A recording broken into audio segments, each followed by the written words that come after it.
بہت عرصے کے بعد ایسا ہوا کہ کوئی اعلیٰ امریکی عہدیدار وہ بھارت بھی گیا لیکن وہ پاکستان بھی آیا، ورنہ کافی عرصے سے ہم دیکھ رہے تھے کہ امریکنز آفیشلز آتے ہیں وہ دہلی سے ہی واپس چلے جاتے ہیں.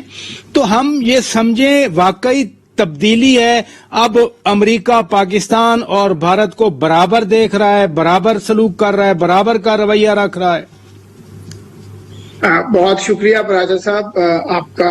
اور دیکھیں، جہاں تک پاکستان امریکہ تعلقات کا سوال ہے، آپ نے درست فرمایا، یہ ایک اہم وزٹ ہے اور بائیڈن ایڈمنسٹریشن میں یہ ہائیسٹ لیول کے یو ایس وزٹر ہیں جو پاکستان اسلام آباد میں تشریف لائی. لیکن اس کے ساتھ ساتھ میں یہ بھی بتاتا چلوں کہ ہماری کیونکہ کووڈ میں فزیکل میٹنگز تو ویسے ہی بہت کم ہوئی ہیں، جہاں تک ورچوئل یا ٹیلی فونک انٹریکشنز کا سوال ہے تو وہ ہر سطح پہ ہمارے روابط جو ہیں وہ امریکہ سے رہے. اور اس سے پہلے فارن منسٹر ابھی جب نیو یارک میں آئے تھے تو ان کی بڑی تفصیلی ملاقات جو ہے وہ سیکرٹری بلنکن سے ہوئی، اور وہ ملاقات جو ہے وہ اسکیڈول سے 15-20 منٹ زیادہ گئی. اور اس انٹریکشن میں دونوں لیڈران کی میں سمجھتا ہوں کہ کانٹینٹ اور کیمسٹری دونوں جو تھے وہ بہت اچھے تھے. تو یہ وزٹ بھی میں اسی سلسلے کی ہائی لیول جو ہماری انگیجمنٹس ہیں اس کا اس کی ایک کڑی ہے، اس کا ایک حصہ ہے.